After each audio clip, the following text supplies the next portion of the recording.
Since August, when San Jose Police Chief Rob Davis announced his retirement effective at the end of October, City Manager Deborah Fagone and her staff have posted online surveys in 3 languages and scheduled a wide array of citywide and neighborhood meetings to hear the voice of San Jose speak out about who they want to take the helm. My name is Carlos Tripodi. My name is Ni Nguyen. Hi, I'm Diane Doolan-Diaz. My name is El Castellano. I'm David S. Wall, just an old man in the twilight of his years. At a meeting on August 30th, a diverse group of San Jose citizens gathered to share their thoughts. But while the voices were varied, there were only 12 who were not part of the city staff. I'm Scott McDonough, and I'm a very concerned resident of the city of San Jose. The concern that many San Jose citizens feel about the state of the police department stems mainly from controversy over perceived discrimination within the department during Chief Davis's tenure.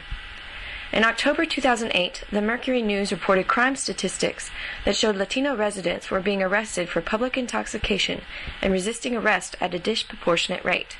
And the outcry over this news led the city to create a public intoxication task force. Also, the cases of Daniel Pham, a Vietnamese man who was fatally shot in his home after allegedly brandishing a knife at police, and Phong Ho, a San Jose State University student who was filmed in a cell phone video being repeatedly beaten and stunned with a taser, have brought up issues of excessive force by the police. However, in both cases, the officers were not charged. Davis, who speaks fluent Spanish, has denied accusations of discrimination, but several minority leaders in the community feel differently. Walter L. Wilson, of the African American Community Services Center and the Coalition for Justice and Accountability, has made some pointed criticisms about Chief Davis and his leadership. Basically, during his whole tenure, he had an all-white male executive command staff. And it kind of reflected in the policing that was going on in the street. This particular chief here, his legacy is the worst legacy of any police chief that I've worked with in the last 20 years. Now, as the city works to find Davis's successor in the force, both city officials and minority groups are working to get community input in the hiring process.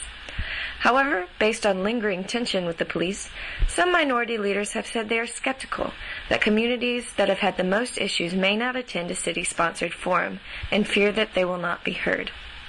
Walter L. Wilson, however, expressed a feeling in the community of careful hopefulness in the city manager's hiring process. From our perspective, we're beginning to see that the process that they have in place is a process that we can begin to start trusting. And I mean, it's the beginning of it. It's not, we trust you 100%. But I think that we see that the outcomes of what's been happening with the city under the hiring through the city manager's office. And I want to reiterate, through the city manager's office, that it's the processes that they're putting in place, the processes that our community is beginning to look at favorably.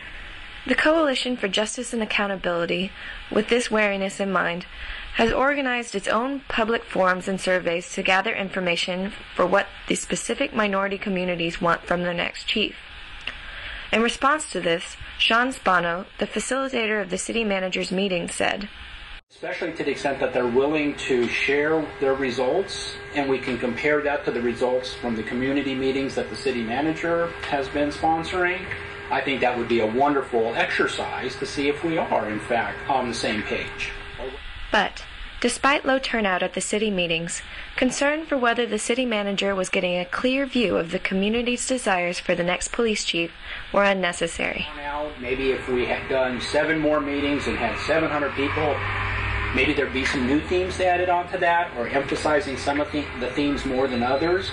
But what we're hearing is consistently, like last night, everything we heard last night fits within those themes that were starting to emerge. So from a qualitative research perspective, we feel like we're reaching the point of what's called saturation, that a lot of what we're hearing is fitting within the category scheme, the themes that we've heard, so there's not really,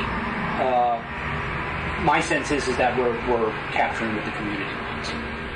As for the community, even without large numbers, there seems to be a consensus for the next chief to move forward from the past into an era of accepting diversity and working openly with the community. The police chief that we hire should come from a diverse community with a good record of something that he did there, so the community could live a more reliable life. hopefully and ideally would be out of the car and on their feet, as they say, and working with the various community groups and learning about the crimes and the things that happen in their area and ways in which we can best report to the department through the...